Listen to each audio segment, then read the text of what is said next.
DMZ가 탄생하기 전인 1952년 12월 드와이트 아이젠하워 대통령 당선자가 한국을 극비리에 방문했다. 목적은 단 하나, 대통령 선거 때 내건 공약을 실천하기 위해서였다.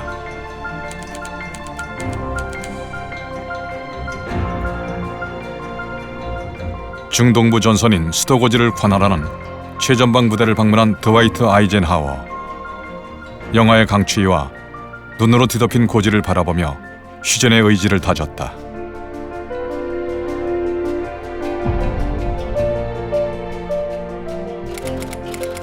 (1953년 7월 27일) 휴전협정에 따라 비무장 비전투 지대인 DMZ가 탄생한다.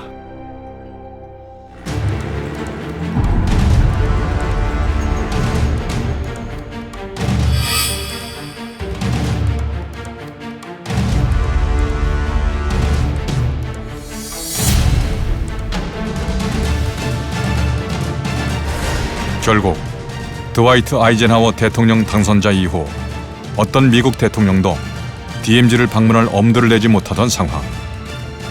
그런데 그 일촉즉발의 DMZ를 자신이 가겠다고 나선 대통령이 있었다.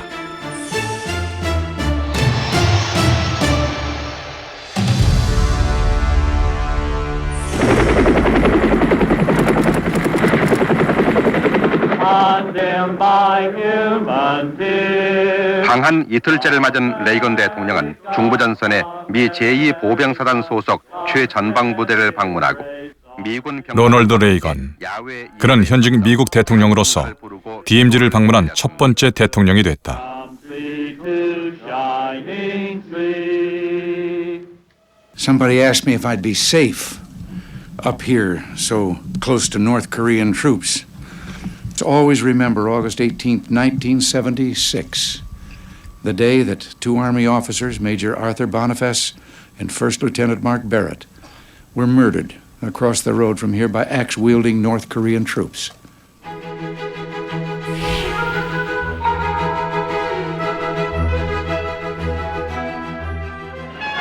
이어 비무장지대 안에 있는 미군 초소를 시찰한 레이건 대통령은 쌍안경을 통해 불과 1km 앞에 있는 북한 괴력군 벙커를 직접 관찰하면서 한반도의 긴장 상황을 실감했습니다. 최고의 긴장 상황 속에서도 북한의 선전 마을을 바라보며 할리우드 세트 같다는 농담을 던지기도 했던 로널드 레이건 대통령. 그는 왜 위험천만한 DMZ를 방문하기로 결심했던 것일까? 레이건 대통령의 대공산주의 정책에 반영된 거죠. 그 어느 대통령보다 강도 높게 공산주의를 비판했고, 그러한 공산주의와 맞서 싸우는 자신, 자유주의의 리더로서의 위상을 확립하는 것을 정치적으로 비중 높게 다루었던 대통령이거든요. 그러다 보니까 DMZ를 방문해서 자유진영의 리더로서 내가 한국에 대한 방위 공약을 이행할 강력한 의지가 있다, 이 점을 피력한다는 측면에서 결단을 내렸다고 봅니다.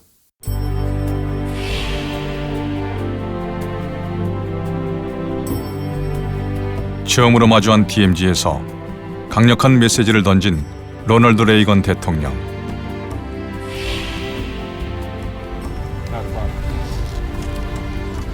공산주의에 반대하고 한국 방위의 결의를 다지는데 DMZ처럼 극적인 장소가 어디 있겠냐는 해외 언론의 평가가 쏟아졌다.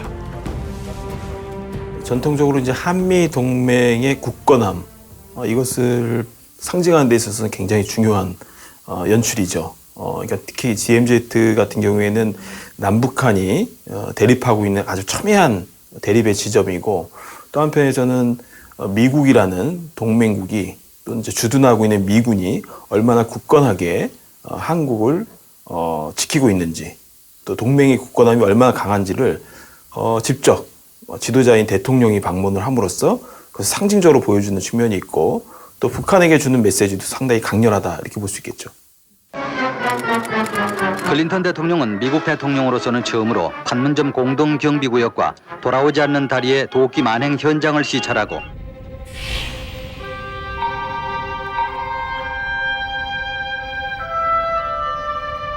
It is pointless for them to try to develop nuclear weapons because if they ever use them, it would be the end of their country.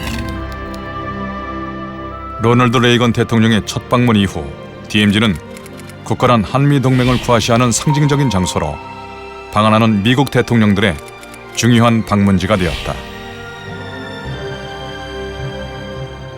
Are at freedom's frontier, and the contrast between South Korea and North Korea could not be clearer, could not be starker.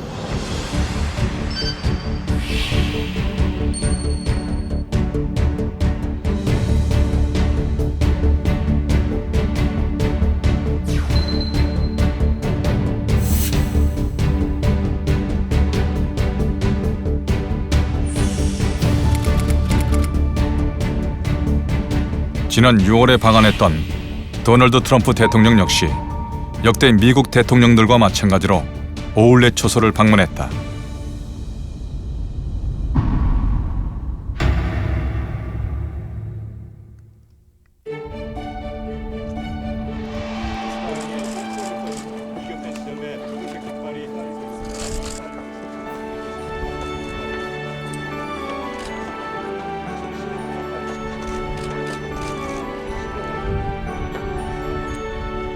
가장 극명하게 드러난 차이는 옷차림이었다.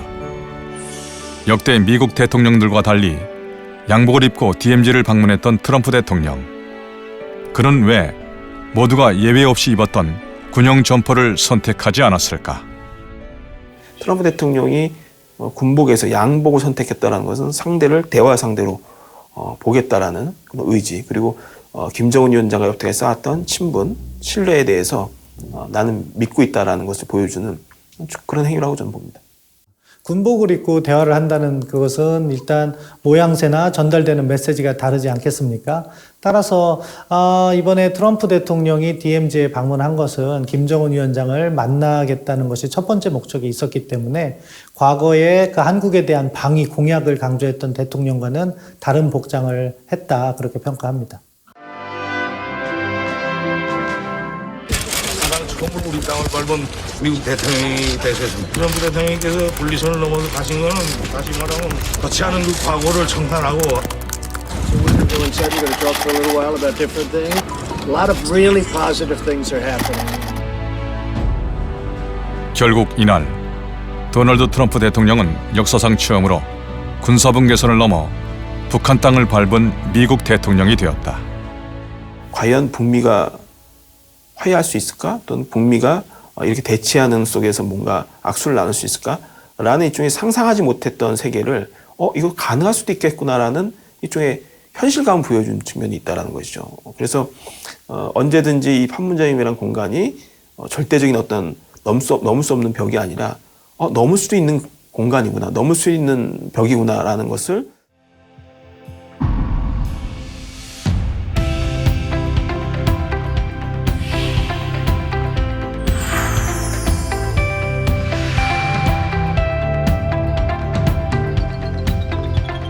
어떤 면에서는 실질적인 평화협정문, 실질적인 종전선언에 관련된 문서적 협정, 서명이 없더라도 이런 상징적 하나의 행보를 통해서 사실상의 어떤 종전선언, 사실상 서로를 적대하지 않겠다라는 의지, 이런 것들을 보여주는 데 있어서는 상당히 충분했다.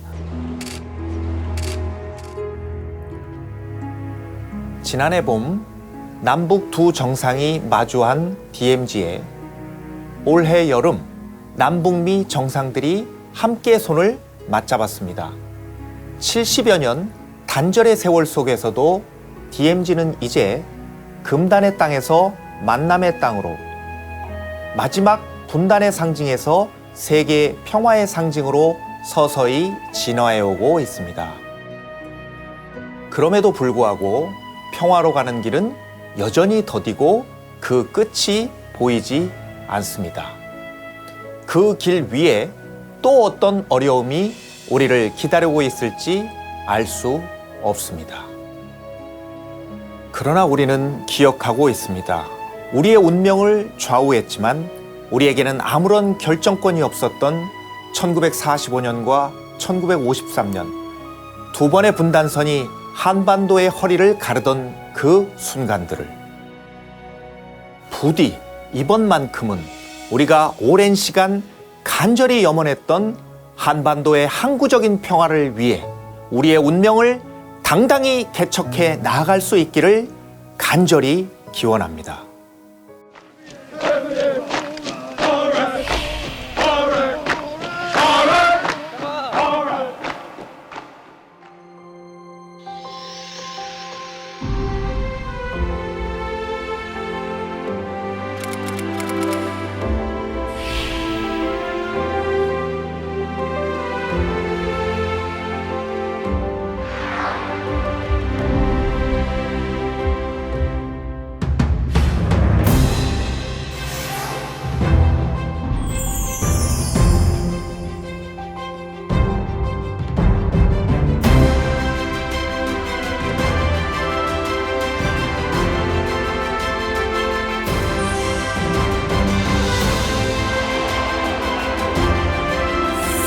DMZ와 VIP